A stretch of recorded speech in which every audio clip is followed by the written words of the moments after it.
I'm resuming recording. I'd like to welcome everyone to UNNC's Outreach Committee meeting and Candidates Forum for the 2021 elections. And I want to point out first that we are recording this meeting as we do with all public meetings. My name is Laura Myers. I am the Zoom host for tonight. And as you may have figured out from some of our conversation as you were entering the room, we're trying to do this a little differently than our regular meetings. We are having our moderator, our elections chair, and all of our candidates on video, and they'll be talking, but all of our audience now this time will be without, not on video. We might experience a few technical glitches for which we apologize because these are new settings to us. And for example, and so we're asking, Albert, will you please disable your video? Or I can do that for you. We're asking that the audience not, if you find that you're able to enable your video, please do not do so. If you find that you're able to unmute yourself, please do not do so. We conduct our meetings according to the citywide code of conduct. We're respectful to each other. We are all working towards the betterment of our community, obviously. And again, we might be stumbling through a little bit. I'm going to share our agenda for tonight. And can everyone see the screen? Our agenda is call to order. That's what I've just done. And then I'm going to turn this over to our elections chair, Lizzie Moro Misato. And from there, she will take over. Then we'll have our introductions from candidates, a question and answer session. When this is complete, then we will have public comments and announcements on non-agenda items. And at that point, everyone can unmute, everyone can turn on their video. It's again a normal meeting again. And if you have any comments to make about anything except what was on our agenda tonight, that would be the time. And then Lizzie will give concluding remarks. And I'm going to stop the share. Say again, welcome, and turn this over to Lizzie. Thank you so much, Laura. Good evening, everyone, and welcome to the 2021 UNNC Candidates Forum. My name is Lizzie Misato. I live in Jefferson Park. I have lived here for the past 30 plus years. I am a member of the governing board since 2015, and I'm this year's chair of the Outreach and Election Committees. We are delighted to have you here in attendance tonight, and I'm especially grateful to the candidates for stepping up to the plate and running as candidates and taking the time to allow the community to get to know you better. We are live on Zoom right now, and we hope to upload the recorded version of this meeting to our website and social media pages in the coming days. We have a total of 17 candidates. Not all of them are present tonight, but well, thank you to the ones who are here in attendance. And they will be your next candidates, your next governing board members for the next 4 years.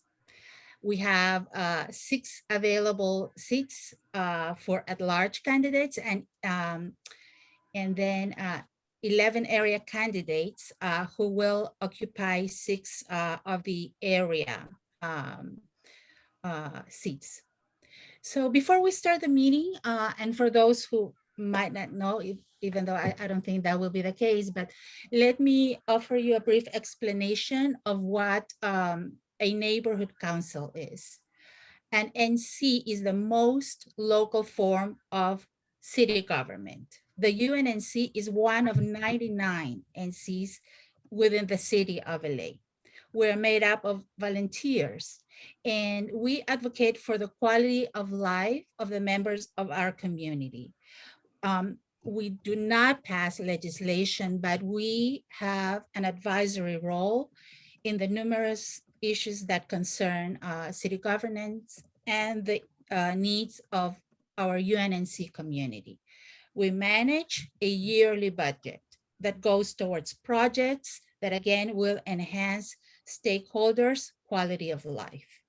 Our governing board consists of 23 board members, 12 of which are up for election this year. The board is divided up into 6 different areas or regions. This year, 1 seat per region is up for election, and the other 6 seats will be occupied by at-large members. All the new board members will serve for the next 4 years. Now, let's go over this year's unique elections. Due to the pandemic and the COVID-19 restrictions, all neighborhood council elections are being held entirely via vote by mail. Election day is May 25. What does this mean?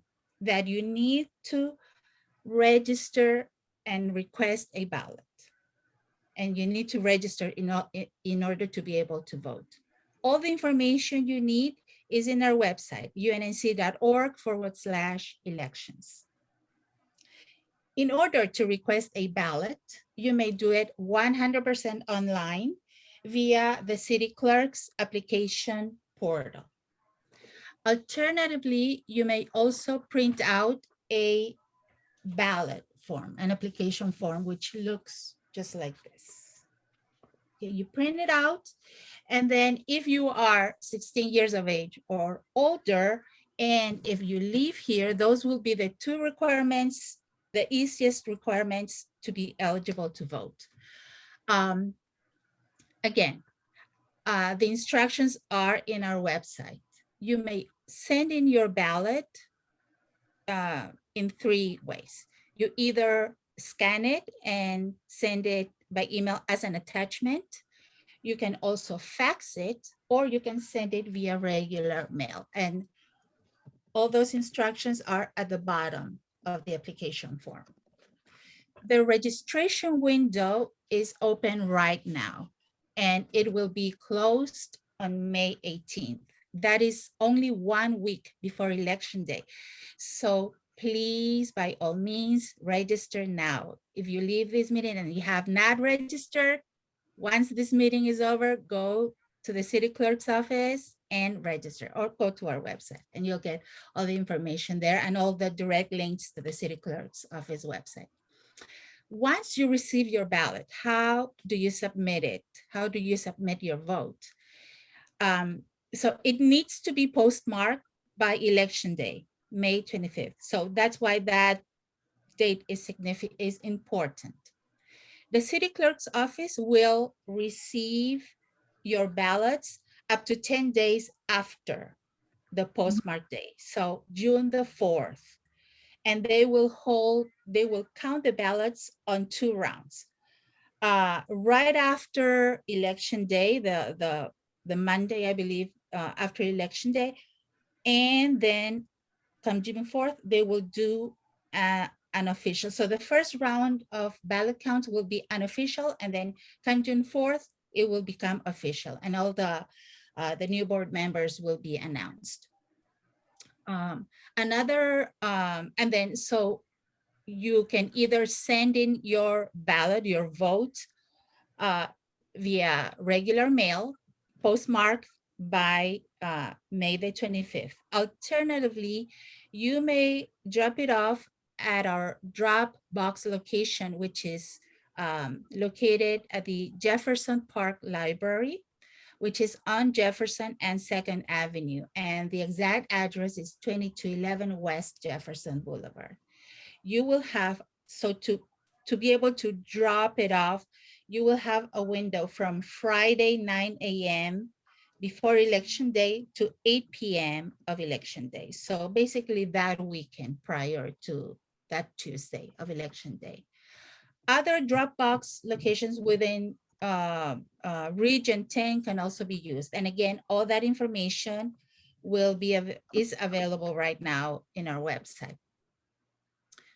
Our moderator will explain in detail how the Q&A round of portion of this forum will be conducted. But let me just add a couple of thoughts. Please be aware of your time limit. Unfortunately, we will have to enforce it. And if you are not done with your presentation, when your time is up, unfortunately, you will be muted. Out of respect for everybody's time, we want to allow everybody equal participation. And also, as you answer your questions, please, and what you hope to accomplish as a board member, please think about the time commitment that being a board member entails, because it will really determine how much you will be able to accomplish as you join our group. So please be aware of that. So thank you for that. And let me now introduce our moderator for this evening, Jeff Camp. We are so proud to have you here, and so happy myself. A resident of the West Adams Avenues, Jeff has an outstanding record of public service. He has been part of the UNNC governing board for almost 10 years and continues to be, and was our president for half of that time. During his tenure as president, the UNNC was honored for 15 years of service to our community. Be it the West Adams Avenues Jazz Festival, the Clean Streets Initiative, or the movies in the park, Jeff has walked the walk and talked the talk. Thanks to his leadership, the UNNC received an Empower LA Civic Engagement Award from the LA City Council in recognition of our efforts to hold major oil companies accountable for their negative effects on our community. This consistent work led the city of Los Angeles towards hiring the first petroleum administrator the city had in over 60 years. Jeff has served as field deputy for former council president Herb Wasson and is currently deputy for council member Paul Krikorian in Council District 2. Jeff wore many hats while he was part of the UNNC governing board. And as he recently shared with me, he occupied every seat in the executive board except vice president. So the story can change, later on, who knows. Jeff remains a good friend of the UNNC and has helped us moderate several Zoom meetings during the pandemic. Personally, Jeff has been a great mentor and remains a constant source of inspiration. So without further ado, let's give a warm welcome to moderator extraordinaire, Jeff Camp. Take it away, Jeff. Thank you, Lizzie. And thank you for everyone who's here tonight. Based on previous experience, I'm blown away and amazed that this neighborhood council has 17 candidates running for all these positions. I think that's almost a record number. And it fills my heart to see that there are other community members out there that are willing to step up to the plate. Lizzie mentioned hats. I love my hats. I have hats all the time, even though it's not appropriate in certain occasions. I'll still have a hat.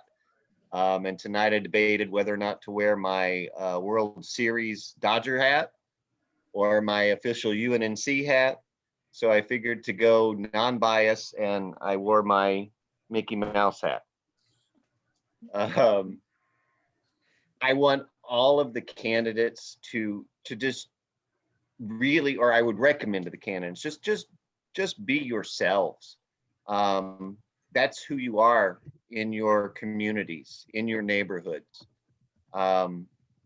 So, don't be nervous, don't be shy. And as we move through the evening, we'll get to know a little bit more about you, and your neighbors who are going to be casting their ballots and their votes are going to get to know about you as well.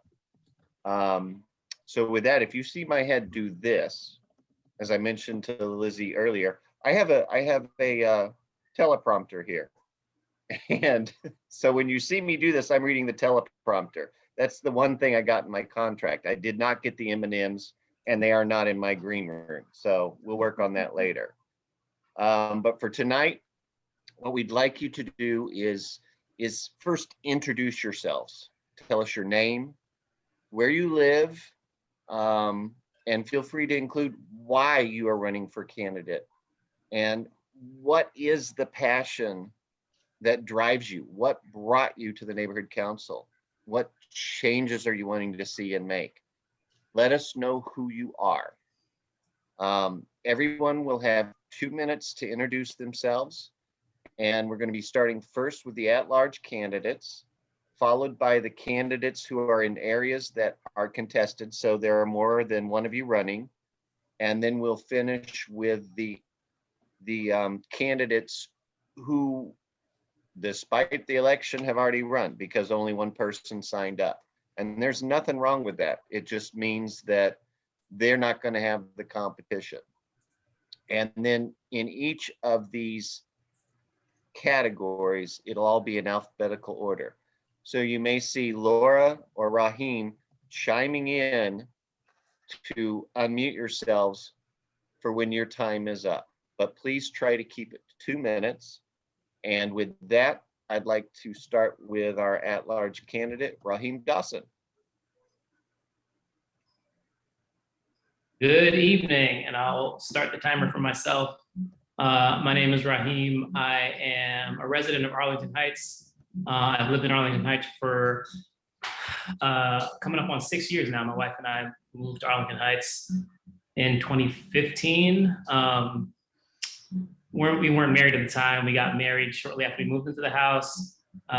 We had my son just before I joined the board in 2017. And now we have a daughter also, so very full house. Priorities have shifted and changed, but it's funny, I was kind of on the fence about whether or not I was going to run for another term on the neighborhood council. And my wife is the one that actually convinced me to run for another term. She knows that it's something that I'm pretty passionate about. I spend a little bit too much time on neighborhood council stuff sometimes, which annoys her, but she knows how important it is to me. In my time on the board, again, I've been a representative of Arlington Heights, and I helped to restart the Arlington Heights Neighborhood Association with Denise Jackson, which has been a really great experience, getting to know neighbors and getting other people involved in the work that we're doing, and kind of learning that you can start something and then step away from it and kind of still keep and it can still keep going if it really has a strong foundation. And our neighborhood association is still really strong and vibrant, and there's people who are really dedicated who still spend a lot of time engaging with neighbors and kind of taking on all those challenges. I'm really excited to run as an at-large candidate. While my focus, and I live in Arlington Heights and I love it, but my focus and my time on the board has been a little bit more broad than that. Kind of reaching out to other neighborhoods. I restarted the communications committee. I'm the co-chair of the communications committee. We've been really trying to get our social media presence up and a little bit more robust. We hired, gotta mute myself. That's my time. Next. I didn't give myself a warning. I had no idea, so yeah. You were wearing many hats like anybody at UNNC will do. Our next candidate is Dorit Dallar. Guerrero. Dorit, please go ahead. Hey there, everybody. And Laura, no, I do not want to have my camera on because my internet will go off if I do, because I have really bad internet tonight. Hi, my name is Dorit. I live in Sugar Hill, which is part of the Sugar Hill, West Adams area. I love it here. My husband and I moved here a little bit under 2 years ago. By the time we unpacked, the pandemic started, so I haven't really gotten to truly enjoy the neighborhood as much as I should have by now, but that's cool. I was appointed to the board a little bit over a year ago. Since I've joined the board, I'm now co-chair of the Rec and Parks Committee, which has been great. Got to meet some really great community members who really know how to get stuff done. Got to become much better friends with my fellow board member, Greg, who's my co-chair. I'm also on the homeless committee, and I've learned so much from Tori, the chair of the homeless committee, on how to run an inclusive meeting, and from the co-chair, Hugh, on how to really do notes and get meeting minutes out quickly. Why am I running? Because I like being where the action is. I really do. I like knowing what's happening. I just like being in the middle of things and helping to get stuff done.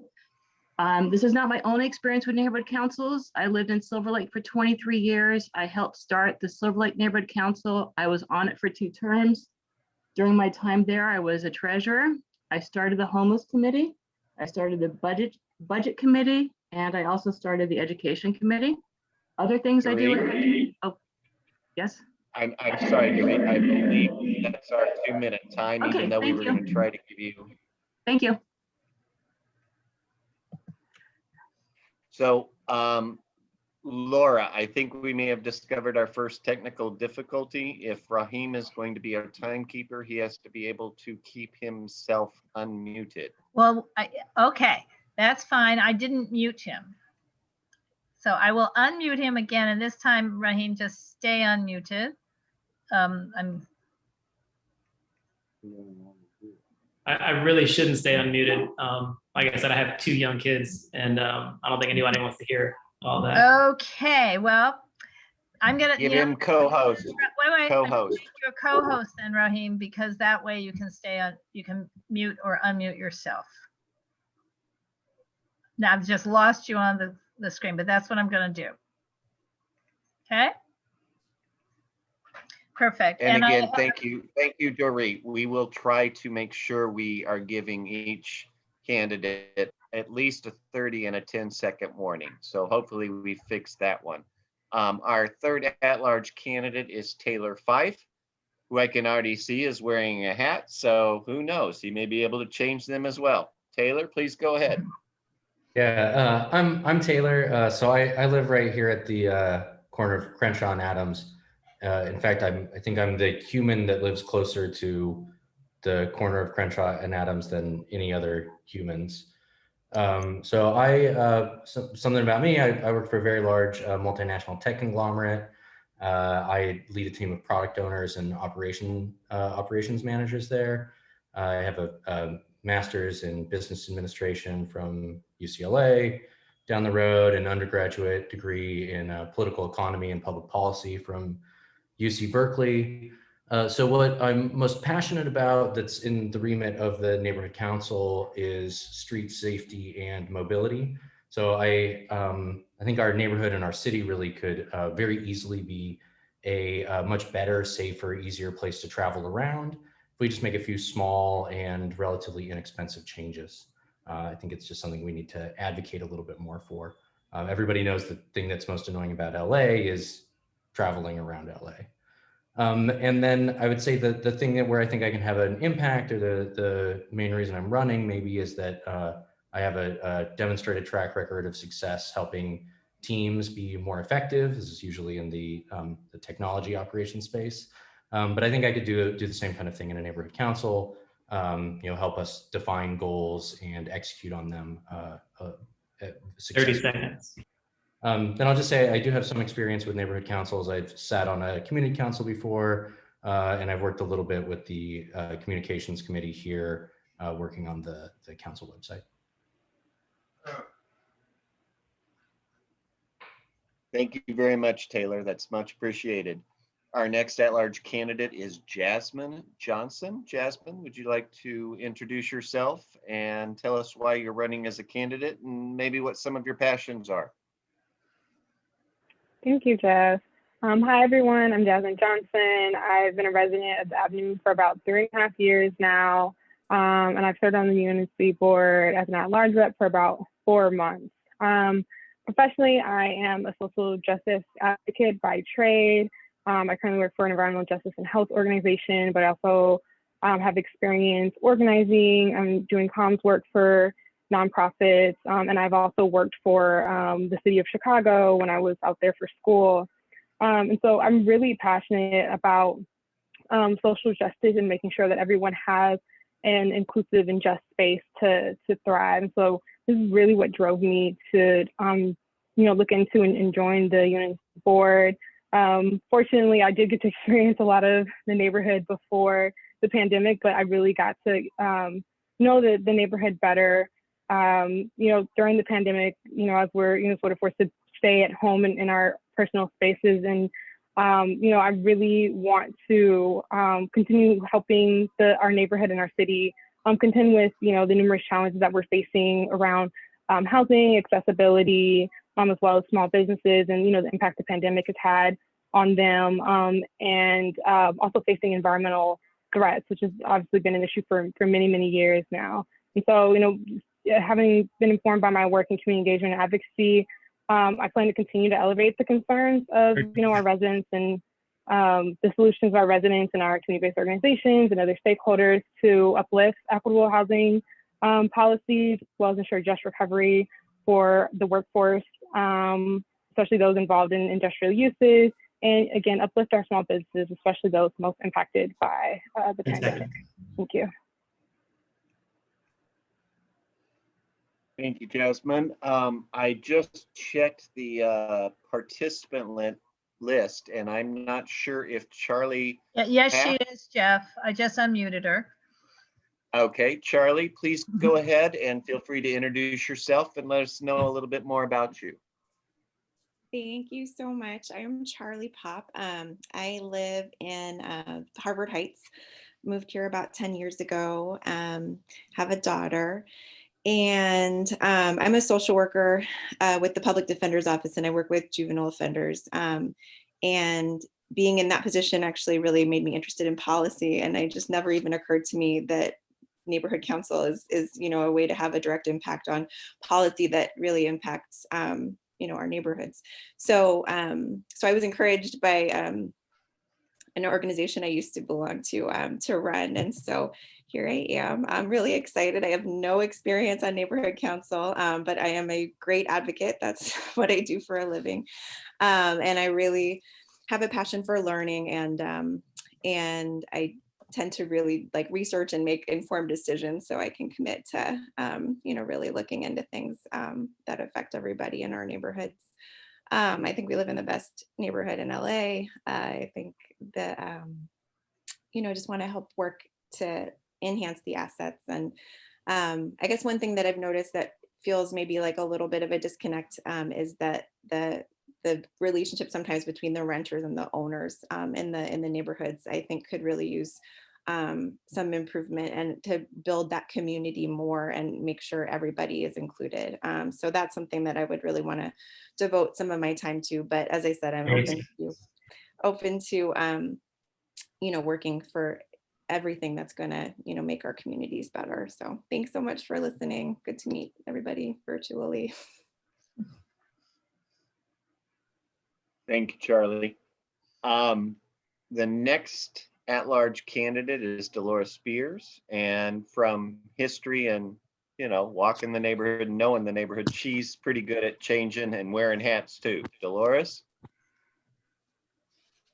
Hello, everyone. I'm Dolores Spears, and I respectfully request your vote and to support me as an at-large representative.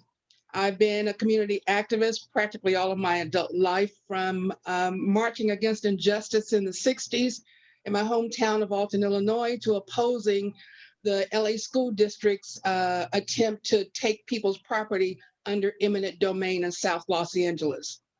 Because of that, my activism with that, I was encouraged to, I live in Jefferson Park, have lived here for 27 years. And because of my activism with things in the community, I was encouraged to apply for an unexpired seat on the UNNC board. which I did and was appointed, and later ran for that seat when it was up for election and won 78% of the community's vote. I was a board member for 7 years and was an outreach chairperson for a while, and later retired from the board as vice president. During my retirement, I continued to support the community by disseminating information regarding town halls with our legislators, jobs, donating time and money with food banks due to the pandemic, and most recently working on a greenbelt project to put trees along Jefferson Boulevard from Western down to Crenshaw.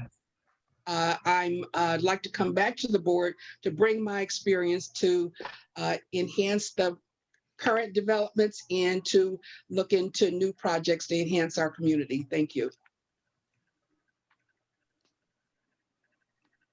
Thank you, Ms. Spears. Is Julio Cesar Aguilar here? I He is looked at the not. list and I'm not. No, Jeff. Okay, so with that, let's move on to Carrie Lupita Rowley. Carla. Carrie, would you like to introduce yourself to us and share some about yourself and your passions that make you work? Yes, absolutely. My name is Carla Lupita Rowley.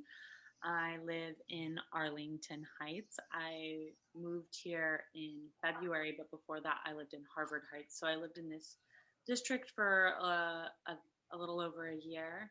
And I've lived in Los Angeles for over 6 years, and I really love this city, and I have a burning passion to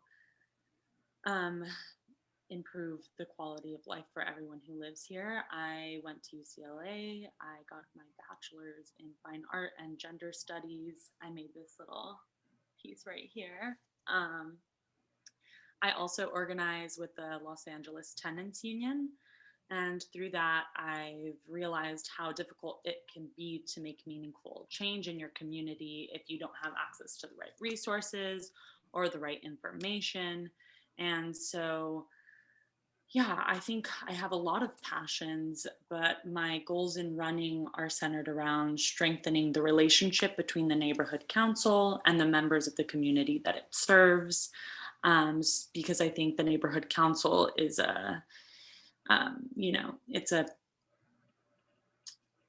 it's meant to facilitate the needs of the people who live here. So I think my platform surrounds affordable housing, clean streets, green spaces for our families, thinking of parking solutions. And I think if you want to create change, it begins locally, and then that makes resounding effects globally and nationally. So yeah, I think I'd love to start here. I don't have any experience necessarily with neighborhood councils, but I've been doing community organizing for a while now. So I think I'd be a great asset to the neighborhood council, and I'd love to see what we can all do together. Thank you, Carla. Laura, can you confirm whether Michael Campos is here or not? I can confirm he is not. Okay, but before we move on, I got to use this as a joke opportunity. What? And just a joke opportunity, that's all. In the heyday of the internet, when things were busting out, we created one of the first websites that was translated into 26 different languages, and we used the Google engine machine in the heyday, and it was not always right. But when you went to my name, Jeff Camp, it got translated in Spanish as Jefe Campos. Many people may not know my first name's Michael. So because of that translation, Jefe Campos became my nickname. And I guess that means Boss Camp. And I'm still awaiting a shirt to arrive this week that says El Jefe on it. With that, Dennis Lesky, would you like to introduce yourself as a candidate for Area 2 and tell us a little bit about yourself? I'm Dennis Lesky. I live in Harvard Heights. My wife, Marilyn, and I moved here 6 years ago. The house looked special, but the neighborhood looked like a real community. We were moving from a place that was not a community. Well, we were immediately welcomed and we've come to love the home and the neighborhood. I'd say I became involved here from the beginning, working with our neighbors on, we've got a very long block to deal effectively with some cars that were being broken into. We got some additional street lighting and later the replacement trees, speaking of trees that we were promised. Since I've been here, I've been certified as an emergency response team member. I'm a tutor for underachieving young students. Joined WAHA, where both my wife and I are active there. I helped address a little bit homeless and trash issues. I supported that, I think it was Diane Lawrence's early challenge to the airplane noise that we're dealing with, and I still support that. In other words, I'm gonna keep doing things like this. It's just my nature.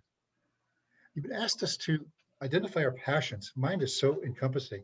Marilyn and I are gonna be living here for the rest of our lives. I want to protect this beautiful neighborhood. You know, we sit on our porch, I see parents strolling with their young children, people walking their dogs. I wanna make it safe, help make it safe and preserve its values. If the passion had a single issue, it would probably be a level of safety. So you'd be comfortable walking around most any time of day. I can bring a variety of skills to the table, engineering, writing, teaching, mediation, legal skills. My legal side was in family law, so I learned to deal with people. What will I do? I'll join and support those ongoing committees that are already doing some pretty good work. The trees, maintaining the trees, speed bumps, homeless issues, fireworks concerns, question that proposed development. Challenge the noises of, I think of those party houses, loud cars, airplanes, and maybe even helicopters. Inform my area 2 neighbors about the issues. I think we really need that in our area. Look into the wide possibilities in education, civics, community service, and art. Thank you very much, Dennis. Laura, if Julian is not here from area 5. I don't know. I don't see his name or his email or his phone number. Lizzie, have you had any communication tonight at the meeting? No, he said he might come, but I don't see him in the list. So yes. Okay. With that then, let's please move on to Sarah Lacey. Please introduce yourself. Let us know who you are and tell us about why you want to support Area 5. Sure, and I'm going to put on a timer as well, just so that I don't go over. My name is Dr. Sarah Lacey. I live in Region 5 of Jefferson Park, and I'm running because we need more renters' voices on the neighborhood council. Neighborhood councils are meant to be inclusive of the members of an area beyond just homeowners, and 70% of the housing stock in Jefferson Park is occupied by renters. I was treasurer for a friend's successful campaign for alderman in St. Louis and was planning to get more involved with city politics there, but then took a professorship here in Los Angeles. So I saw getting involved with the neighborhood council here is a great way to get in on that local level. As an anthropology professor working with South and Central Los Angeles young adults at CSU Dominguez Hills, I hear a lot about how they see where they live. When we give them terms like environmental racism and food deserts, they have these eureka moments because they know exactly what I'm describing. They just didn't necessarily have words for it before. And moving here to Jefferson Park, I've really been struck by the lack of reliable public transportation and affordable housing. Homes on adjacent blocks to me have been selling for over $1 million, but the median household income is still just under $40,000. So there's clearly like this disconnect between who's living here and who's buying here. And I want to make sure that through the neighborhood council that we can help create more community between the residents of the area, but also protect people from being priced out of the neighborhood. Thanks. So that it can continue to be like a welcoming place for people of all backgrounds. So I will be supporting initiatives to increase street safety, public transportation, and public green space, as well as expanding affordable housing in the region. And when I submitted my candidacy a week before the deadline, no one else had registered for this seat. So this is not an attempt to challenge anyone directly, but just to be as collegial and participatory in this council. So thank you for having me. Thank you so much, Sarah. Laura, I believe Sarah Van Orman is not with us. I think that is true. I think you're correct. Okay. With that, let's go to Janie Williams, who is also running for Area 5 in Jefferson Park. Janie? Hi, everybody. I'm Janie Williams, and I live in Jefferson Park. And I'm actually born and raised in Los Angeles, and moved to this area about 6 years ago, when we were thinking about starting a family. And now I live here with my partner and our 2 young kids. And we love this neighborhood for the reason that we've already kind of heard about, just the real sense of community, the fact that we know our neighbors really well, and not just our immediate neighbors, but neighbors from many blocks down and across Adams. And it's just kind of incredible, the way that this community works together to accomplish things. So I think it's quite special. It's really beautiful. And I'm passionate about it. I joined the neighborhood council. I've been a board member for a year and a half already.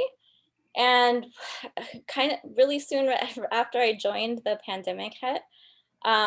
Before the pandemic hit, I had gotten the Jefferson Park safety meeting up and running again, but due to the pandemic, we had to kind of shut down that face-to-face interaction, unfortunately. But I looked then for where I could really bring my assets, and I created the CIS committee, which is how the neighborhood council communicates with the city council about the motions that they're putting forward. And since I created that committee, we've been able to produce a couple of CISs every month, which really makes an impact on things like affordable housing. I also got slow streets into Jefferson Park successfully, and they're going to become permanent very soon. It's something that I'm very proud of. And that's it. Thank you so much, Janie, and for all of your previous work. Much appreciated. With that, we're going to move on to the area candidates who are uncontested. These are the lottery winners. They are already going to be part of the neighborhood council, whether they like it or not, or whether we like it or not. So with that, Teresa Masonette, would you like to share some things about yourself and why you have now dedicated yourself to the neighborhood council? Thank you very much, Mr. Jefe, El Jefe. Thank you, Jeff. Everybody, I'm Teresa Masonette. My husband and our son, we moved to the West Adams Avenues area 5 years ago. Professionally, I worked for many years. While I was a stay-at-home mom, I freelanced with Reuters news agency as a news producer. And I also did some PR work for the NAACP and red carpets for BET award shows. I'm running because I want to make the Avenues more beautiful than it already is, if you can believe that. I want to take it to the next level. We bought an old house. Our house is 110 years old and we love it. And I'd like to work on the renovation of the Isidore House, the facility adjacent to the South Seas. That is a historic building, and it, because of Donna Jones and Cordell Hinton, we now have a security system there, but it needs to be renovated. And I'd like to turn it into a facility where we can offer adult classes, and particularly gardening classes. I'm an avid gardener, and being a gardener, I've been able to meet a lot of my neighbors because I spend a lot of time in my front yard, and in the back I have a vegetable garden. So I've been able to spend, oh, I can't believe how fast it's going. Well, let me just say this. I want to work on beautification for the avenues. It's not just planting trees, but it's our quality of life, including the speeding that's happening on 25th. And lastly, I'd like to say, my son told me this when I was considering running. He said that, oh, did you say I'm finished, Raheem, or I have 10 seconds? Sorry, 10 seconds, so okay. Still 10 seconds. Okay, my son said to me, the avenues are blossoming into a community for the old and the new, and its leadership should reflect the same. It needs a person with ample life experience and a fresh perspective, and that is you, Mom. So here I am. Thank you very much. Thank you so much, Teresa. We appreciate that. Next up is Chris Carlson. And Chris, I'm going to let you introduce yourself, but I need to give you a side note. I have to talk to you about my trees. Okay. My name is Chris Carlson. I am the area rep for Area 4, which is Western Heights and Kenny Heights. I have lived in West Adams for over 33 years. My husband and I moved here from West Africa. We are both professional geologists. I think my great passion is fundamentally community, and wherever I have been, I've liked to vest myself in trying to bring people together, be a way to share resources and share information so everyone can advocate and be equal participants in the life around them. I've worked very strongly in my prior time on the UNNC on planning and zoning issues, trying to shepherd quality development projects that preserve our neighborhood character, but bring important resources like affordable housing, transitional housing, quality transportation, and greening. Done many tree planting activities, both in Area 4 and throughout the West Adams area. I'm very focused on results, and I am really excited to see so many new people 30 seconds. in, and I hope anyone who doesn't get elected continues to engage and contribute, just not to the community, but to the neighborhood council. Thank you.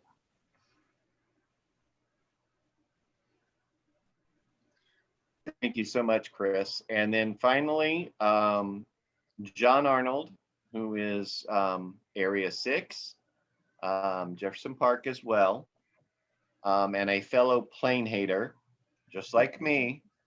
And John, if you'd like to introduce yourself and tell us why you want to be involved with UNNC. That's all you need to know. I hate the planes. Good evening, everybody. Thanks for having me. I'm happy to be running again for Neighborhood Council, changing my hats from at-large to Region 6, which I've occupied probably 10, 12 years ago. I've lived in Jefferson Park for 20 years as of last Tuesday. So if I had known 20 years ago how rich my life would become living in this neighborhood of all the things and how busy it would become living in the neighborhood, I wouldn't have known in my 36-year-old self. I am an architect. I am a multifamily architect, and half of the work I do, I'm in my office right now in Culver City, is affordable housing. So, and I'm on the very active planning and zoning committee with Laura Myers. We are co-chairs, and we have a very busy committee where we're reviewing projects that are coming to the neighborhood, and I bring my expertise in both architecture and planning and zoning and affordable housing law to review those projects and make sure that they are a good fit for our neighborhood and preserve our character. But also, as many of you know, I'm also very for development. I like to see, as Chris said, resources come into the neighborhood, like affordable housing, but that work with our neighborhood. I've also been, I've been on the board for 14 years now. I'm also on the Jefferson Park HPOZ board, which I was a co-founder of the HPOZ, shepherding that through the city 11 years ago. I've been on that board for 11 years now.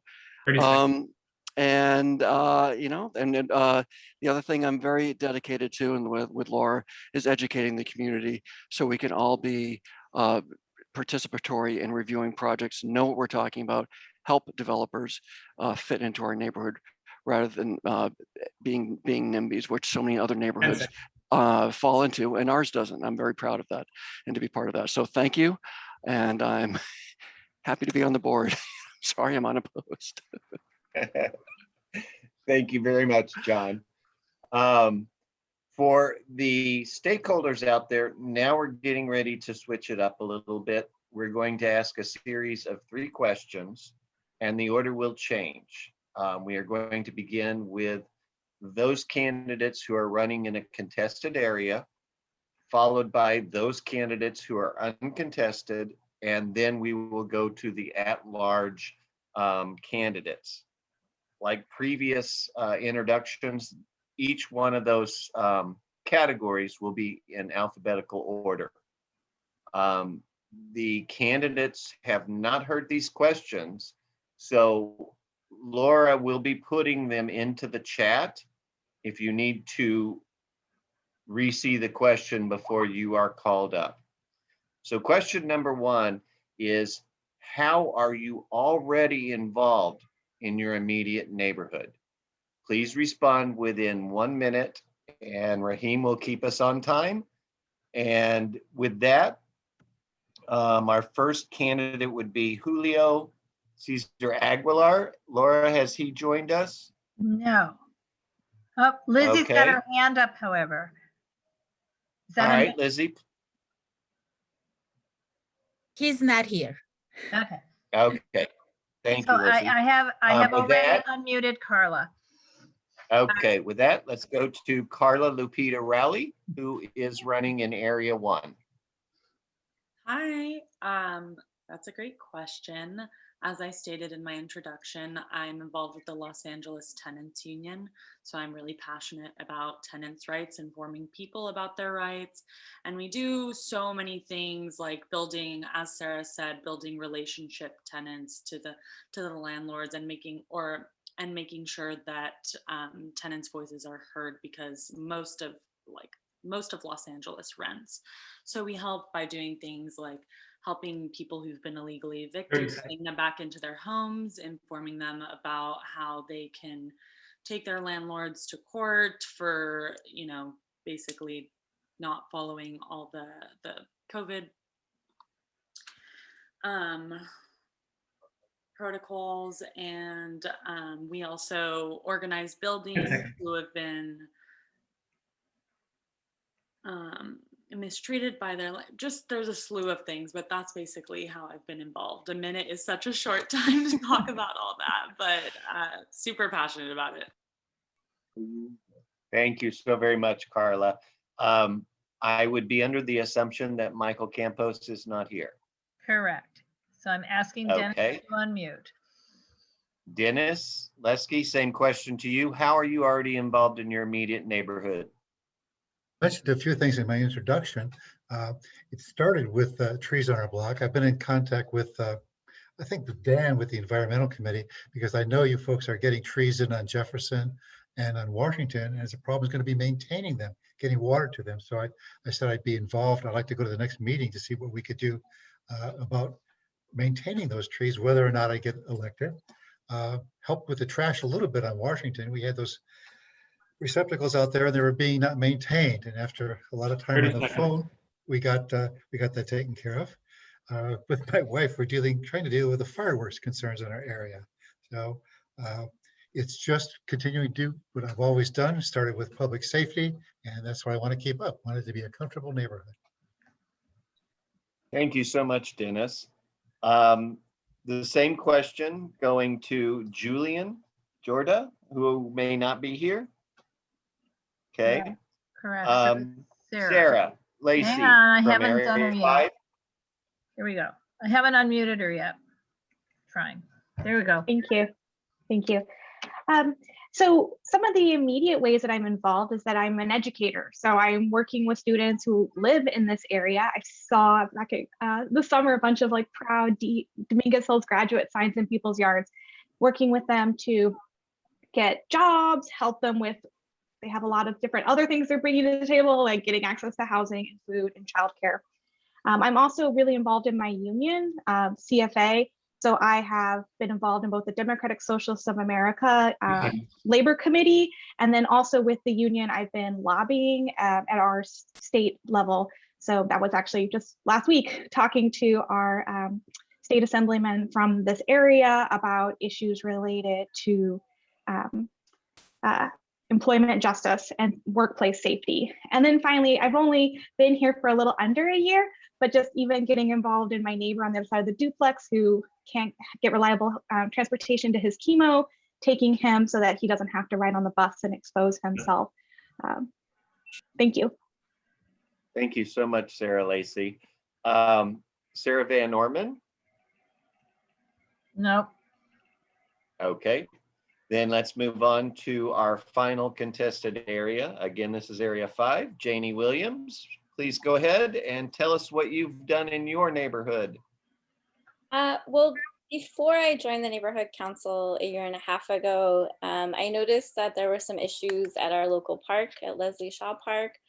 And they included a gang graffiti that was just constantly there, some homeless encampments, and kind of disturbing things being found in the tower where the kids play. And so I organized a group of neighbors and we contacted our local officials, we contacted the park people, we 30 seconds. called 311 as much as we could, and we got a lot of progress made. Unfortunately, it's rolled back and we're gonna have to do that all over again, but we will. I now, as part of the neighborhood council, I got slow streets to our neighborhood. I was chair of the slow streets committee.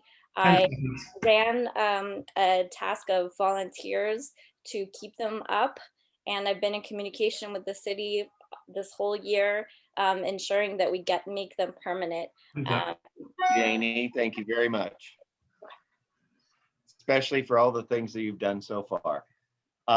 With that, we're going to move to our uncontested areas. And Teresa Masonette, would you like to answer the same question as to what you're currently doing in your neighborhood now?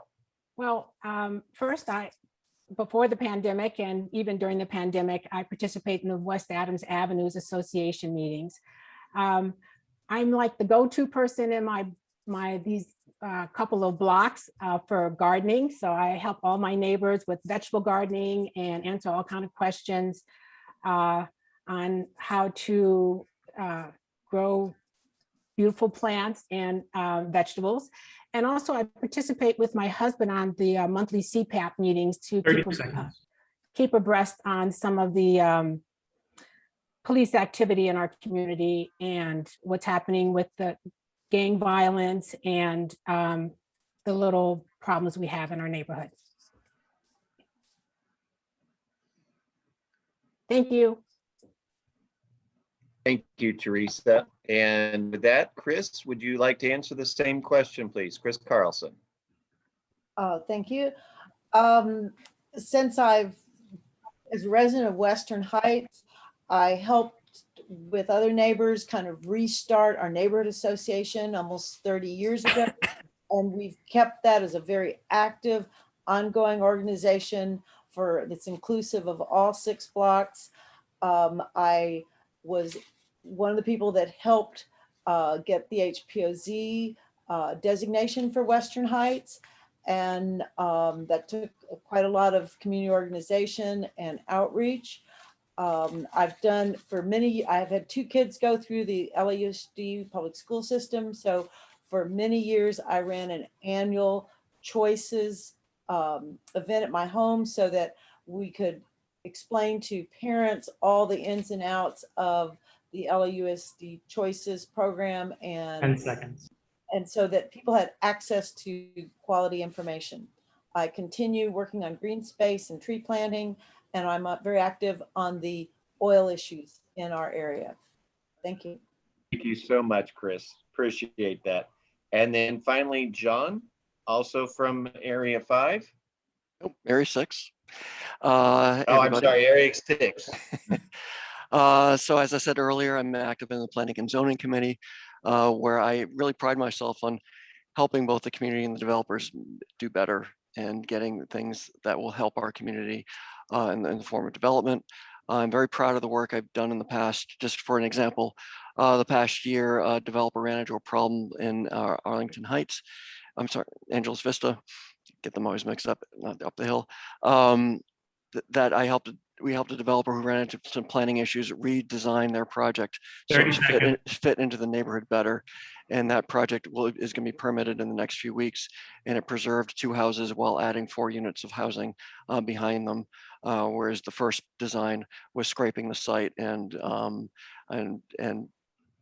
doing something that none of us really wanted. So that was a win-win. And so I'm very proud of that work, and I look forward to continuing it. Thanks. Thank you, John Arnold. We appreciate that. Now we're going to move to the at-large candidates. And John, if maybe you can help me provide some time for Raheem. Will do. Raheem Dawson, you're up. Hi. Excuse me. Yeah, so I've been on the board for almost 4 years now. I think my biggest accomplishment so far is getting the communications committee restarted. Like I said, we recently hired a graphic designer and a photographer, and the conversations that we're having right now about UNNC's brand and the vision and the future of what that'll look like is really exciting to me. I think that, you know, neighborhoods change and grow, and it's important that the neighborhood council figures out new and exciting ways to engage with our stakeholders. 30 And seconds. those are a lot of the conversations that we're having right now. And so it's really exciting to me to kind of figure those things out and to try new things, to get more people engaged and excuse me, to kind of get more people involved in the work that we do, because I do think it's very important. That's it. Okay, 10 seconds. Thank you, Raheem. Much appreciated. Dorit, Dallar, Guerrero, would you like to answer the same question? What are you doing in your immediate neighborhood? Hi, everyone. Outside of my UNNC activities, I am also the lead for the West Adams Pico Union C-led Neighborhood Homeless Coalition chapter. We, using trauma-informed care and active listening, we engage with our unhoused neighbors, letting them know that we care about them. And when, bring them resources and supplies. And when they are ready, we actively link them to case managers by doing a warm handoff and letting them know that we're still here for them. We actively stay with them, even though when they are with case managers, up to the point of when they get housed. I'm also on the Sugar Hill Block Committee. Thank you. Thank you, Dorit.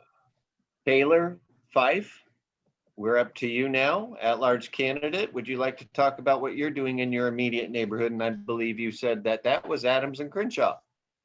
Yes. So like I mentioned, I've been working with Raheem on changing and expanding the UNNC website. I've also made comments at the land use committee. I'm the secretary of my HOA. I also like to think that my pastrami eating habits personally keep Johnny's running. I'm a power user of the 311 app. I report a lot of dumping on this corner.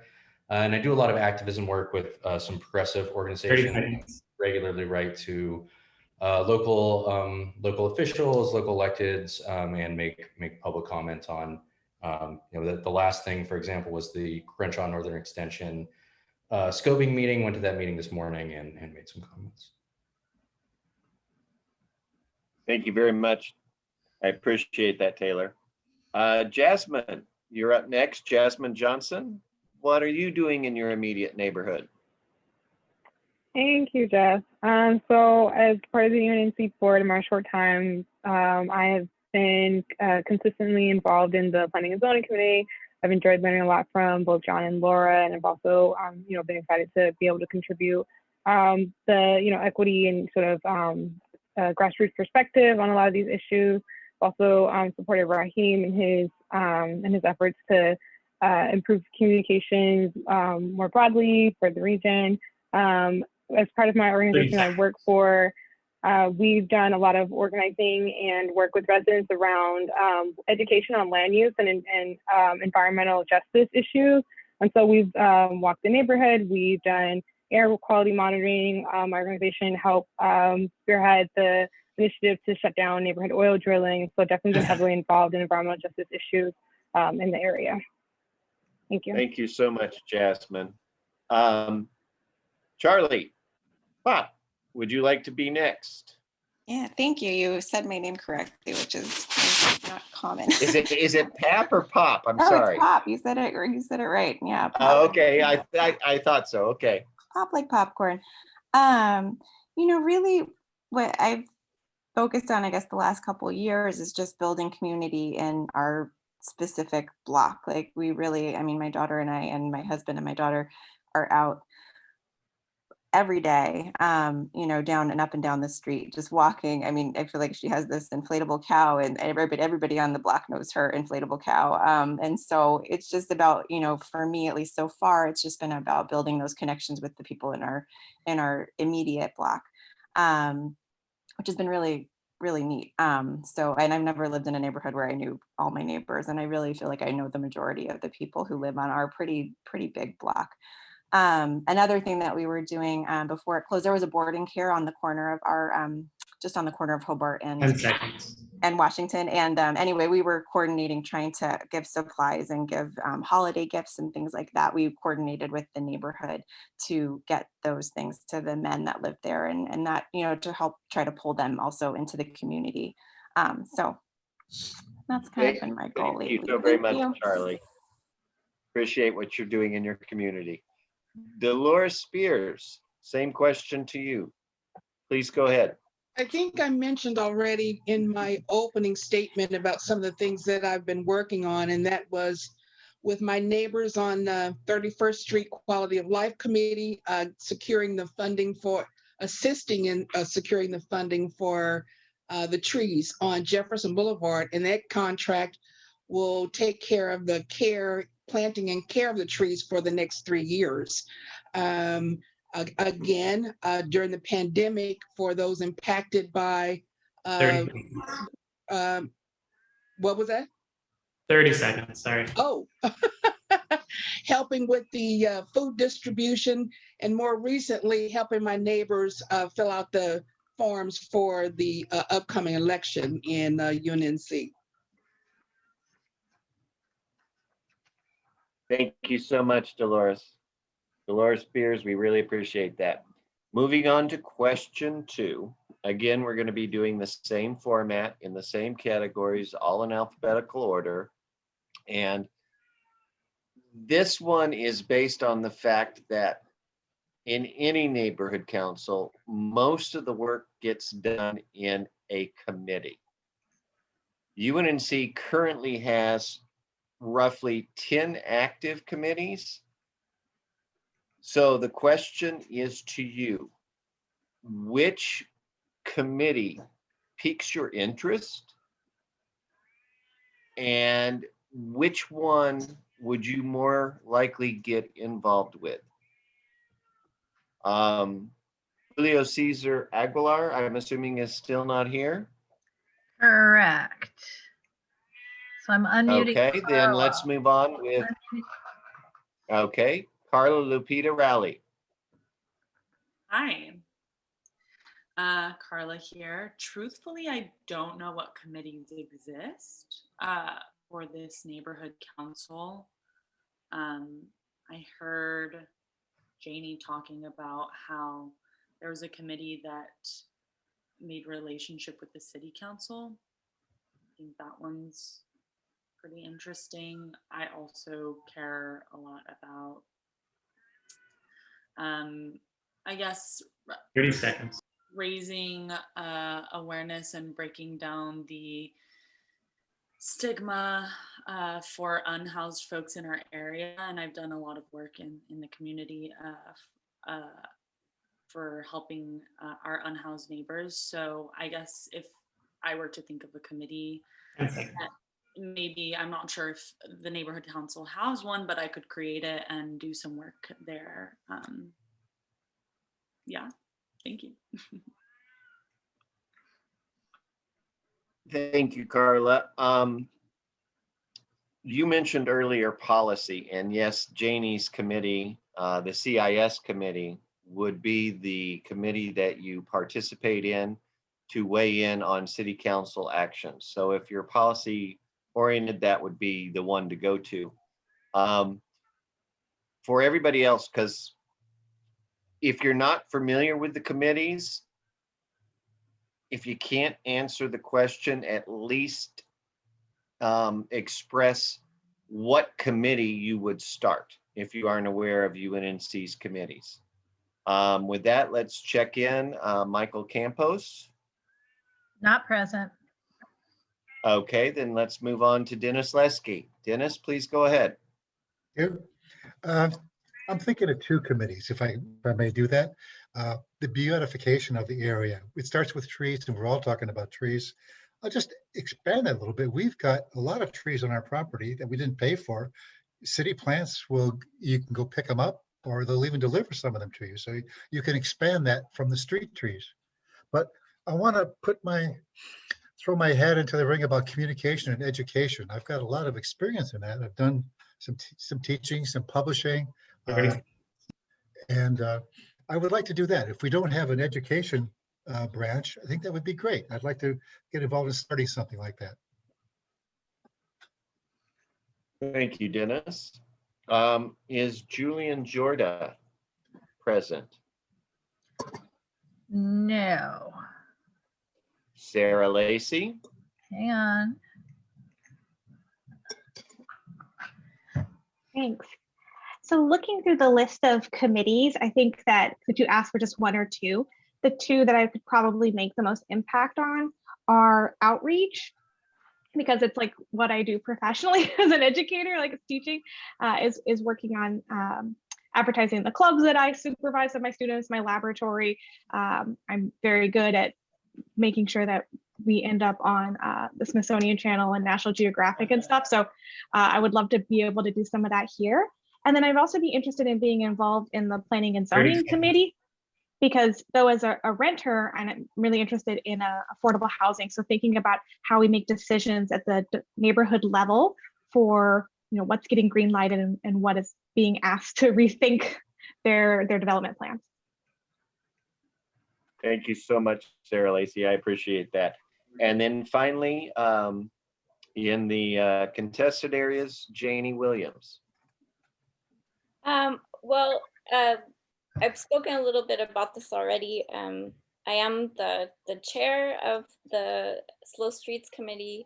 If you're unaware of Slow Streets, it is a program that rolled out when the pandemic hit that made our streets more safe and more enjoyable and more livable. People could roller skate or bike or walk with 6 feet different distance from one another. 30 seconds. And that has really added a lot, and it will become permanent. So that is one, and I'm also the chair of the CIS committee. And I'm also actually a member of the Sustainability Alliance. And these are things that I want to continue to work on. For me, sustainability is about our environment, but it's also about Janie. livability. Oh, sorry. Thank you. These are the candidates in uncontested areas, the lottery winners. Teresa Masonette, please answer your question as to which committees you may be interested in, and if you aren't familiar with those committees, which one would you want to create or join? Thank you very much, Jeff. I would like, and I already participate in the environmental committee. I've attended a few of those meetings the past several months. And that's a committee that in the past has given approval to Dolores and Helen to put the trees up in the empty tree wells on Jefferson. And I would like to get those trees everywhere, not just on private property in the parkland, on the parkway, but also on public streets. 30 seconds. So I'd like to do the environmental committee and also Parks and Recreation, because as I mentioned, I want to work on the Isadora house, renovating that house, and then setting it up so we can offer adult classes, computer classes, and helping people build their resume and practice interviewing skills, and also to teach gardening. All right, thank you. Thank you. Thank you, Teresa. Chris Carlson, up to you. I currently sit on the planning and zoning and attend on a regular basis. I would like to continue with that. It's a critical time in our city with some of the changes to our area plans and master plans, and some of the special transportation bonuses along our corridors for massing and density, that I think we need a strong voice for the neighborhood as the 30 city seconds. goes forward. Also, greening and traffic issues are things I continue to work on. Thank you. Thank you, Chris. And then John Arnold. Hey, I'm sorry to be a broken record. Planning and zoning. That's my area of expertise. That's my profession. And I'm always happy to serve. It's a very busy committee. We consistently have 2 meetings a month, and that's thanks to Laura, who's not running now, so I'll give her accolades on that. We always have, even if we don't have a case, which is rare, we have an educational session, whether it's about ADUs or planning and zoning in general. And so I'm happy to keep serving on that and to assist Laura, who's now wearing 2 giant hats as president and co-chair of planning and zoning. So I am eager to 30 seconds. Be as active as I've ever been in the planning and zoning committee moving forward for all the reasons Chris said. Thank you, John. And now we'll move on to the at-large candidates. And John, again, if you can help me time for Raheem while he is answering the same question. You bet. Raheem, please go ahead. Yeah, and like I said, I'm the co-chair of the communications committee. Very passionate about that, and I intend to stay very involved in that. I think another area that's really important and really critical in our neighborhoods is economic development, especially as we come out of the COVID, come out of the pandemic. A lot of the businesses in our neighborhoods need some help and support, and I think the neighborhood council could be a great resource for a lot of these small businesses. You know, while I appreciate neighborhoods growing and developing, I also think it's really important to kind of stay focused on the businesses that are here and have been here for a while.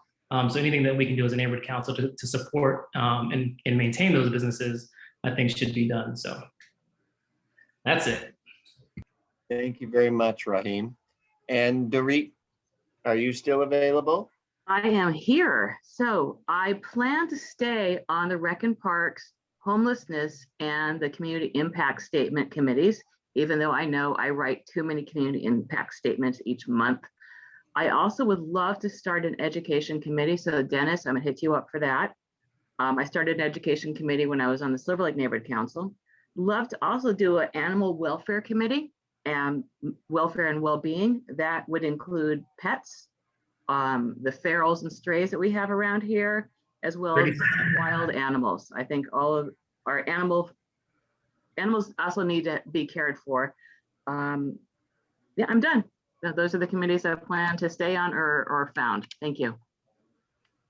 Thank you, Dorit. And now, Taylor Fife, we're back to you. Yeah, so I'd like to continue helping out Raheem with the communications committee, specifically on the website. That's, you know, since I work for a large technology company, this is my job and area of expertise is websites and apps. One committee that I think is missing from the UNNC is a mobility committee. That's what the North Westwood Community Council calls it, and in Venice they call it the Parking and Transportation Committee. I think we need more advocacy for bus riders in the neighborhood, for walkers, for stroller pushers, for, you know, people that are trying to move around the neighborhood. I actually walked up Crenshaw today, and there are bus stops that don't have seats and that don't have shade structures. And we need a committee that looks after moving around our neighborhood. Thank you, Taylor. And then Charlie Popp, please. If Oh, you could please skipped answer Jasmine. Oh, I'm sorry, Jasmine. Thank you, Laura. Jasmine Johnson, please, let's go to you. Answer the same question about UNNC committees or the committee that you'd like to start. Thank you, Jess. So over to John, I don't mean to sound like a broken record, but I've been consistently involved in the Planning and Zoning Committee, again, learning a lot from Laura and John, and also making sure that, you know, there's that equity perspective when it comes to the projects that are being proposed in our neighborhood and the policies that the city is also trying to implement or modify. So definitely keeping that a priority, because as folks have already mentioned, that, you know, as our neighborhood is changing, as the city is changing, it's critical that we have, you know, folks involved in these conversations that are really looking out for all members of our community, whether they're unhoused or low income or middle income.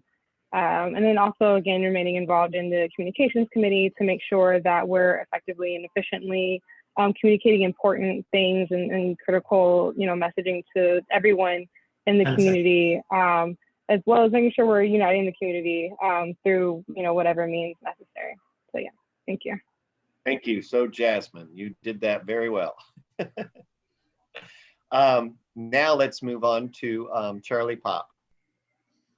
Thank you. I would be really interested in the environmental committee. That's been something that, especially since having a daughter, I feel like that just made me realize like how much we're exposed to all the time, and just kind of trying to figure out specifically in our neighborhoods what we're being exposed to on a daily basis and how to mitigate that.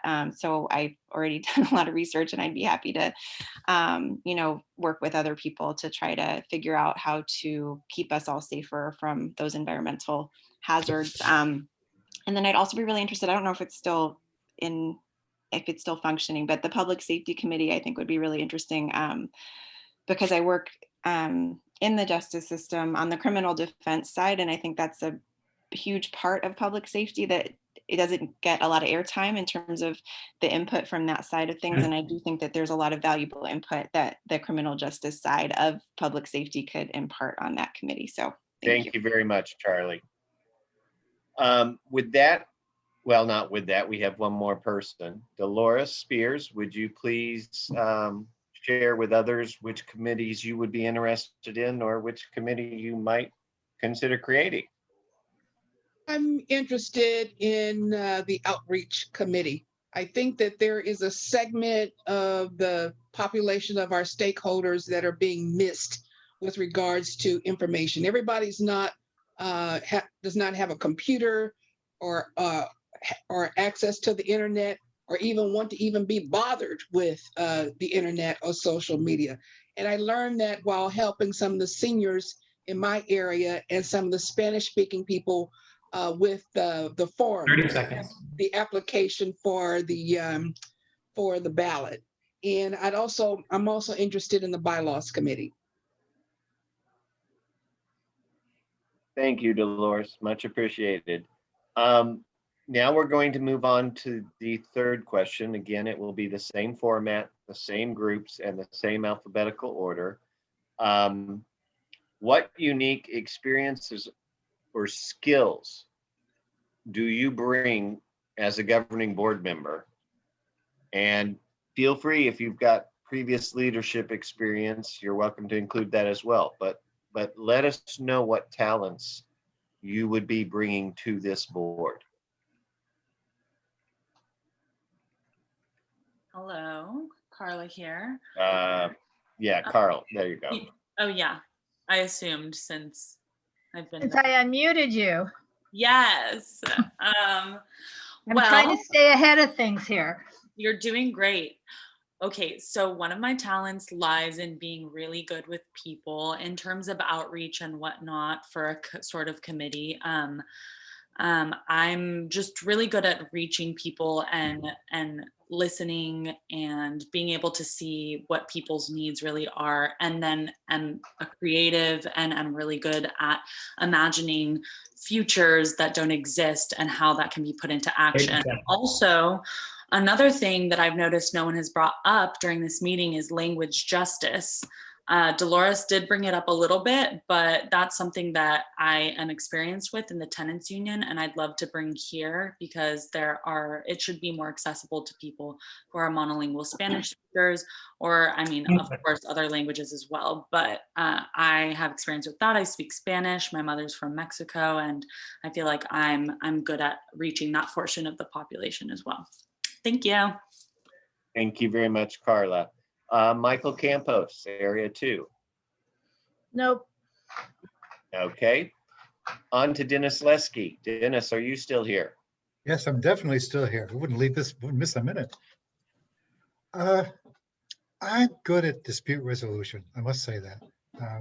Not just in courts where I have a lot of experience, but alternative dispute resolution, mediation, settlement, consensus reaching. I do have the ability to listen to people, really listen to them, get their viewpoint, get their side of the story, and maybe come up with alternatives that they individually couldn't think of. I will tout one moniker that someone gave me after a particularly difficult situation. Someone has titled me and continues to title me as the voice of reason.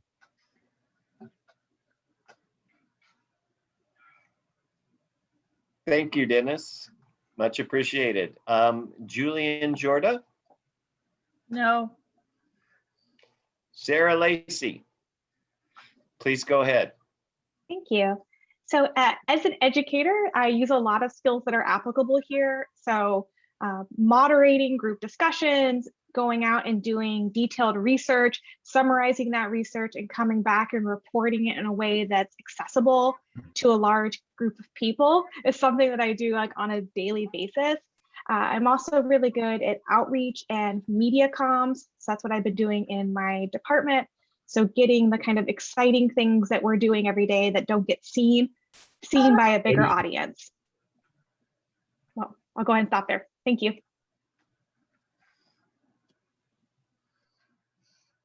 Thank you, Sarah. Sarah Van Orman? No. All right, then Janie Williams, you're still here? I'm still here, yes. I think that I bring a certain kind of leadership ability. I think one of my unique skills is that I'm really good at looking at a problem that exists and finding a way around it. When I noticed that there were no CISs coming, or almost no CISs that were being brought before the board, it became clear that there were some difficulties in how to get a CIS to the board. And so I found some unique solutions to helping that not be a problem anymore. I am also bringing collaboration skills. I love working with my neighbors. I love seeing what they have to bring to the table and seeing how we can work together to make great things happen for the neighborhood. And yeah, I think those are the main ones. Thank you. Thank you, Janie. Having worked with you in the past, I know you are a tenacious mother who doesn't like the word no. Now moving on to the uncontested areas. Teresa Masonette, please go ahead. Thank you, Jeff. As I mentioned, I was the former president of my homeowners association. So one of the things that are unique to me is my ability to lead. And also I have tenacity and I have courage to do the right thing and speak truth to power. I'm older now, so I'm less intimidated by BS. Also, as a gardener, I've learned that things take a long time. So when you're growing plants, you're growing trees, they require nurturing and they take a long time before they reach their full potential. So I know that some of the projects that I want to do, for instance, the Isidore House, it's going to take a long time, but if we lay a strong foundation, then we'll be able to see the beauty of it in the end. Thank you. Thank you, Teresa. Chris Carlson, you're up next. 1 minute, please. My background and training, I'm a scientist and a geologist. I've been a long-time educator, both at the college level and in various community education projects. I'm experienced in grant writing and been very successful in that capacity. As a scientist, I'm very good at delving into research, being able to distill and then a great deal of information and be able to then share it with others in a very 30 seconds user-friendly way. And I'm all about results. Thank you. Thank you, Chris. John Arnold, another minute for you. Hey everybody. So as an architect, we are trained to do a few things. One is to listen to all sides and look for possibilities and opportunities, and also to hear what people want, and then to respond accordingly and look for solutions that way. I'm a good problem solver. I don't like to see problems. I don't like to see things that bother me. I like to see how can we solve this problem and make everything better. So that's what we do as architects, and I hope I bring that skill to the neighborhood council. 30 seconds. I'm also I lead a firm of 66 people at the current moment. And I'm a good leader, I think, and I like to build consensus. I like to collaborate, and I like to educate. I like to not tell people what I think is right, but to look for input from others and help everyone contribute to the process. Thank you so much, John. And if you'll help me time for Raheem Dawson, you're up next. Yeah, so it's interesting because when I came to the board 4 years ago, I had no experience in neighborhood councils or local government. And I think what that's kind of shown me is that anybody can be a neighborhood council rep, anybody can be an effective neighborhood council rep. I think it just takes, you have to find what really motivates you. And I've been able to do that on the communications committee. And I think where I fit into the larger board, I feel like I'm a good listener. Seconds. In general, I never want to feel like never feel like I'm the smartest person in the room. I feel like if you are, then you're in the wrong room.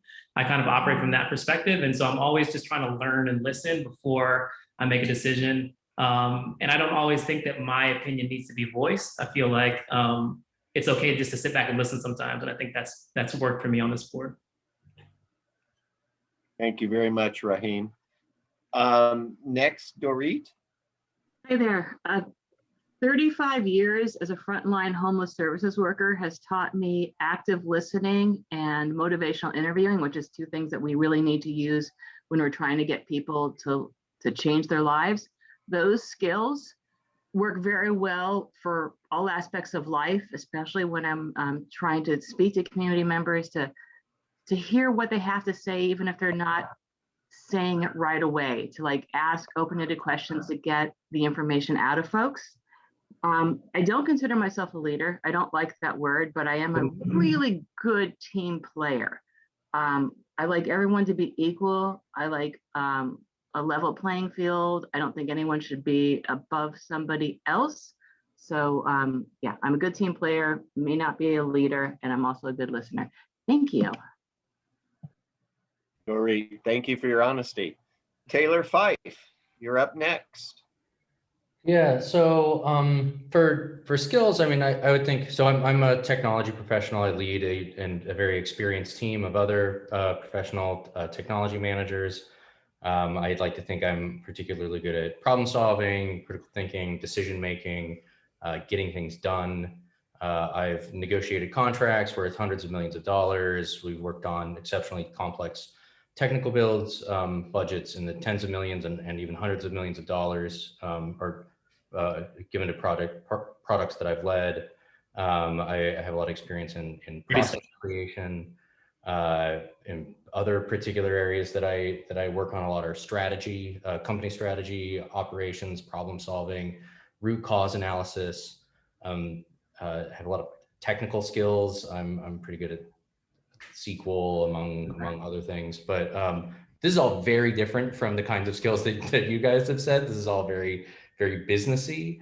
Hopefully that's helpful. I don't have a lot of experience in other things, but diversity. Thank you so much, Taylor.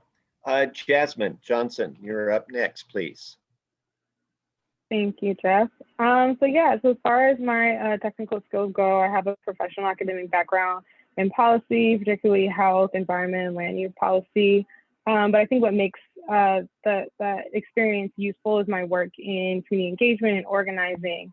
As I've learned over the years, equity and justice start with centering the community and the community's voice. And so I've spent years doing popular education, community engagement, and community-led planning and organizing, which I feel like is critical to uplifting and ensuring that this is an accessible and inclusive place for everyone to thrive. Thank you. Thank you, Jasmine. Charlie Pod? Thanks. I'm sorry, Charlie Popp. I'm sorry. I'll get it. Oh, now I've messed with your head. I think I'm a people person, and I really, that's kind of my MO always, is connection. And so I'm really big on connection, and I think I'm good at connecting with people and in a genuine way, not just in like kind of the, masses kind of way, like in a really kind of one-on-one, but also in a bigger sense. Anyway, now I'm rambling, but I think that's one of my strongest skills, is that I can really, really connect, and I can listen in a way that people really feel heard, and help that voice amplify voices that don't necessarily always get amplified. And that's, the skills that I've honed in my work, but also personally, I think it's something that I've always done is be the voice for people who don't have as much of a voice. I would love to continue that role. And I think that's a really important role in terms of representing your neighborhood. I mean, that's what you're doing is being a voice for other people. So take it very seriously. Thank you. Charlie Popp, thank you very much. Dolores Spears, you're up next. Did you ever get Jasmine? Yep. Yes, we got Jasmine. I Okay. almost missed her the last round, but I got her this round. And Dolores, I know you can marry people, so tell us what you can do aside from that. I've had a lot of titles over the years. I've been a commissioner for the city. I've been a commissioner for the county. I've been a district coordinator for legislative political action. I've done negotiations. I've done all sorts of things, but I would not really consider myself in a leadership position because you can't lead people if they're not working with you. So it's more of a team effort, in my opinion, working with the group. If you have an assignment in a group and you take care of your slice of the pie, then you eventually have a whole pie to get something done. Thank you. Thank you, Dolores. Now, this is the point in time in the script where it says, Jeff, provide an inspirational story. So here's... Wait, Jeff, and short pep talk. I'm reading it. And short pep talk, yes.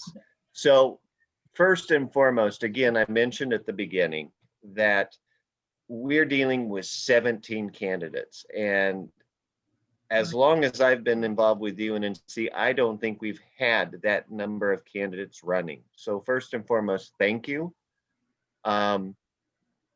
Should you not get elected, I cannot stress again the importance of working with the committee. All of our work at UNNC has always been done on a committee level. That's what brings it up to the board, that moves it forward to the city to eventually get enacted upon. With that, I'll share with you that my first experience with this neighborhood council was they were looking for an HPOZ, a historical preservation overlay zone board member for the area in which I lived. And I went before the board, the executive committee, and then before the board. And I was not given that position. 6 months later, I decided to sign up to run for the neighborhood council as an area representative, and I was elected. And as Lizzie shared with you at the beginning, I was signatory, I was treasurer, I was secretary. And it wasn't long after that that I became president and got to experience one of the most fulfilling parts of my life. And that is working with so many members of many different communities and seeing change enacted. You just have to start somewhere. And when you do that, when you're working on a community or whether you are working as a board member, it will change your life. I promise you. We asked you about questions about what do you bring to the board? I worked in marketing and branding and advertising for the majority of my life. And I got to the point where I just was so sick of it. And I asked myself the question, what gives me joy? What am I doing that makes my life better because I made something different? And I found out that it was the neighborhood council. And from there, I was able to move on into a paying position because I know neighborhood council doesn't get paid. Becoming a field deputy. And it was becoming a field deputy that truly made my heart full.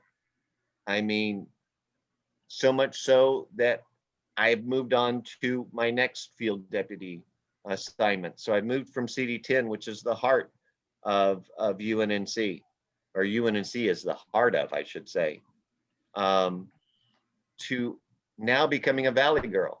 I am covering North Hollywood and Valley Glen and Valley Village and Studio City. I don't get paid as much as I did when I was doing marketing, branding, and advertising, but I am much happier and healthier for it. So please continue to speak up for your neighborhood, your communities, continue to be involved. And I guarantee you, not only will you see a change in yourself, but you will also see a change in those communities. So now that I've given the pep speech and the pep talk and shared an anecdotal story with you, I'm going to return this meeting over to Lizzie, who has done a phenomenal job as UNNC's election chair. I'd also like to provide a shout out to Laura and Raheem and John for being timekeepers and handling the technology on the back end. But I think this was a pretty good show. So Lizzie, please take it away. Thank you so much, Jeff. And everyone, please, let's give a good round of applause to Jeff for running such an efficient and well-executed candidate forum. So now we will go, I guess next in the agenda is public comments. So just to confirm with the audience, we will be accepting 2-minute public comments not related to the candidates or to this agenda. So please. Well, let me jump in, Lizzie. Yes. Please raise your hand. That would be, raise your little blue hand under participants. So if you're not familiar with Zoom, run your cursor over the bottom of the black box and come up with the phrase participants, click on it. You'll see everybody who's here, but you will also see at the bottom of that grid the ability to raise your hand. So if you have a general public comment on anything except the candidates forum, please raise your hand. Yes. So we have Denise Jackson. Please go ahead, Denise. What? You're on mute. You're on mute. Okay, no, I'm trying to unmute her. There you go. There you go. How's that? Hi, everyone. Congratulations to you all, and good luck to you all. My comment is about the Hollywood community housing development, also known as Gramercy Park Apartments. I know that my name is Denise. I'm a former UNNC member. I know that some of my fellow board members are very familiar with this project. I hope that those of you who have since joined the board after I left also are familiar, particularly if you're on the housing committee. The Gramercy Park Apartments, located at Washington and Gramercy, as you know, is about complete. And one of the things that we discussed with the Hollywood Community Housing when they came before us was that we wanted to be sure that the people who housed those units were from our community, not from the Valley, not from Santa Monica, but from our community. So I now implore you to perhaps invite them back. I know I will be talking to Raheem and the other members of the neighborhood association, Arlington Heights Neighborhood Association, to perhaps invite them and perhaps ask them, what is the demographics of the people, if they have already selected those people or if they're in the process of selecting them, the demographics of the people who will be occupying those units, particularly the young lady who lived out in front of the place for 2 years before they moved her so that they could build it. If you're familiar, I think this is a perfect time, giving Judge Carter's new injunction that just came out last week, where his first 35 pages in that injunction talked about the historically and systematic preclusion from housing opportunities of the Black community here in Los Angeles due to redlining, exclusionary zoning, and other forms of discrimination, which was of course codified by federal, state, and local law. So while those laws have changed, the effect of these previous policies are still very pervasive, in as much that while Black Americans, Black Los Angelenos make up 8% of Los Angeles, 47% of them are homeless. So we want to make sure that when those residents occupy the Hollywood community housing, Gramercy Park apartments, that they represent that high Black population of homeless people. So I do implore the neighborhood council to maybe invite Hollywood community housing in and ask them what that demographic looks like, and at least join the Arlington Heights Neighborhood Association as we do so. Thank you so much for your time today. Thank you, Denise. Next we have Rosie. Hi. Hello. My name is Rosie Brown. I'm a former board member for UNNC. I just want to make sure everyone is aware of the My LA 311 application that you can call in, or use the app actually, or you can call in for a variety of things for your community, such as bulky item pickup. A lot of legal dumping is still happening around our community, and it doesn't have to belong to you. You can see it on your street, on your way to work, and just call that in and use the app because it is free, and it will make our neighborhood look a lot better. It will help bring some economic development to our community, because if they see a dirty community that the people don't care about it, then they're not going to care about putting a business. They'll put housing up that we can't afford, but they're not going to put the amenities that we really need. Thank you. Thank you, Rosie. Next we have Dorit. Dorit, go ahead. Hi there. I'm kind of going to answer what Denise just said, even though I know I'm not allowed to actually address other speakers. But the way who is put into affordable housing units really depends on the funding the affordable housing unit got. So the best thing to do is to ask a developer, okay, how will you be picking your tenants? Will it be an open lottery? Will it be the coordinated entry system? If you're working with folks, if you're just going to house folks who are formerly homeless, will it be through the coordinated entry system? If you're going to do that, are you going to do it by the different spas? There's 8 spas in LA County. We are currently in spa 4 and 6. Will it be done by that? Will the units be based on like a voucher would be, which is 30% of the participants or the tenant's income? So there's a lot of questions you could ask that will really tell you and help you figure out if they're going to just do it countywide, if they're going to do it citywide, or if they're going to try to do it locally. And I wouldn't mind, Denise, you could, I have a UNNC email address. If you want to send me an email, I'm happy to talk to you about it. Thank you for that information. I think I did start off the conversation indicating that they had come before us and we had asked those questions. So it is the CES system. And I know, Laura, we're not supposed to, but I just wanted to just respond to that.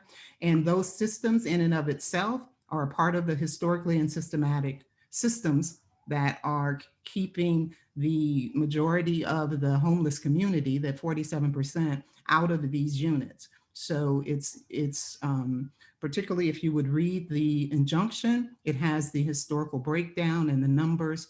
So definitely, I don't mind emailing you. I think this is something we should get behind. And even if they come back and say it was the CES system, I think we should push back because that system in and of itself is part of the systematic problem. So thank you, Laura. Go ahead, Laura.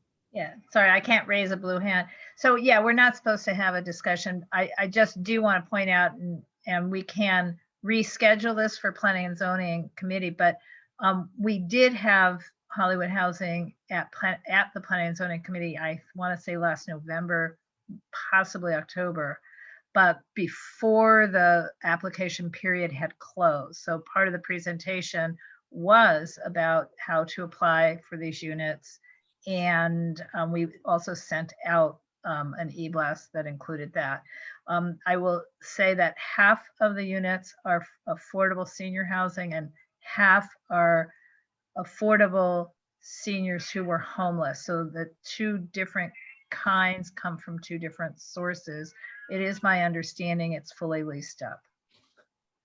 So it's not just that it's nearly completed, it's waiting to allow people to move in, waiting for building and safety to do the final certificate of occupancy. But I'm not supposed to have done, sorry, just broke all the rules for everyone to know. So sorry. All right.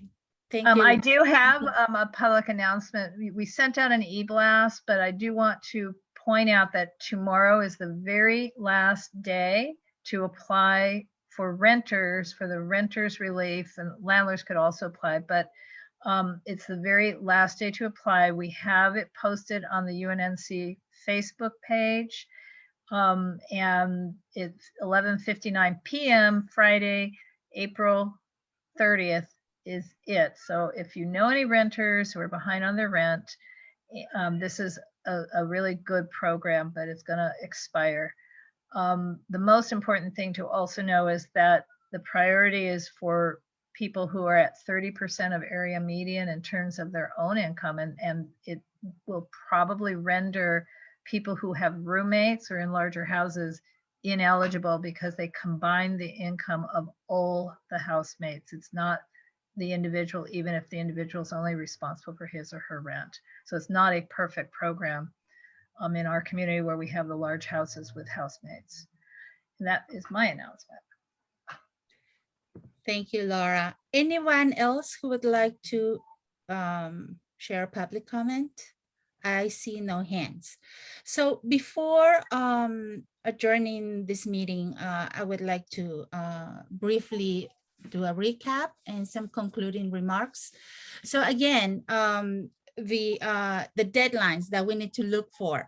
May the 25th is the election day. So, and May 18th, 1 week prior, is the absolute last day to apply for a ballot. So please do it now. Yes, as we leave our meeting, if you have not registered, please do so, or print out an application form. And also, so May the 25th is a Tuesday. So you will have from the Friday prior to 8 p.m. of election day to submit your ballot in the drop box located at the Jefferson Park Library. And again, for information, please visit our website, unnc.org/elections. And if you have any questions, please email us at elections@unnc.org. And some acknowledgements. Thank you to our 13 candidates present here today, tonight, for taking the time and making the effort to let the community, us, get to know you better. I am pretty sure that we all will leave this meeting having a more informed choice as to who to vote for, but there will be no losers in the elections, because if you don't get to sit in our as part of our governing board team, you will have every single opportunity to participate in other roles, maybe being a part of a committee, creating maybe an ad hoc committee. So please, by all means, reach out to us. And also, thank you to our candidate foreign team. Obviously, this has been a labor of love and a huge team effort. So a few words of gratitude to our elections committee, our co-chair and Zoom host, Laura Myers. Thank you so much, Laura. The other committee members, Gabby Monzon and Nancy Cruz, the communications team who has, they have helped us tremendously with beautiful artwork. If you see, if you find yard signs all over the UNNC print, that was their artwork. Please take pictures, take selfies, send it to us, share over social media, because we need to get the word around about the elections. So Raheem, Gabby, Michael and Josh. Josh took pictures that we have shared already on our Facebook page and Nextdoor accounts to our webmasters. So all the information is there in our website. Anne and Doug, thank you so much. And all our neighbors who have been helping us to spread the word via e-blasts, Donna Jones, every time I send something to you, Donna, 5 minutes later, it is out there. So thank you so much. And also, who else should I think that's it. But Jeff. Oh, yes, of course. Jeff, our moderator, again, one more time. And also our timekeepers, Raheem and John, who on very short notice, they accepted the assignment. So thank you so much, everyone. And so now that we are switching gears. So now this is the time to request ballots and to vote. So please, the city clerk's office sent me 3,000 of these. These are very generic postcards with barcodes so people can get the information they need in order to request the ballot. And so candidates and the neighborhood in general, please help us canvass the neighborhood. I have also copies of the ballot forms in both English and Spanish. So if you wish to maybe distribute some of the ballot forms in your block, please do so. Let me know if you need copies. We will be able to facilitate copies for you. Also, I believe hopefully Arlington Heights will be holding an outreach effort in Arlington Heights on May 15th. And before that, we might be able to present at some of the other neighborhood Zoom meetings. So please help us, help you win votes for your candidacy so that you can join us. And very, very excited to have how many people? I think at some point we had 38. About 40 people. 38 attendees. So thank you so much. And I think we can adjourn. Wait. Oh, two things. Right. One is, if you're not getting the UNNC emails with the information about each committee meeting, and also like this weekend, I'll probably send out something else about vaccination sites, which we would like you to share with your neighbors. It'd be great if our UNNC footprint becomes 100% vaccinated. I don't know that that's feasible, but we have so many opportunities here. Let's share them. But if you would just go to our website, unnc.org, www.unnc.org, on the upper right-hand side of the homepage beneath the top banner, you'll see sign up for our emails. Please do that. Last not least, if you would like to save tonight's chat, you could put your cursor over, pull up the chat, and then there's 3 little dots. If you put your cursor over the little dots, one of the options is save chat. And I hope you have that. And you can. So it has some of our information in it. Also the questions, which you probably don't care to see over and over again, but you can get the whole chat and delete the part you don't want. And that's it for me. Yes. So thank you. And please vote, request a ballot and vote this coming May. Su voto cuenta. Por favor, voten en las elecciones del UNNC. Right. Your vote counts, su voto cuenta. Thank you so much, everyone. And thank you very much. I'm going to be sitting here till everyone goes because I have to be the last as the Zoom host. Yes. But thank you. Bye.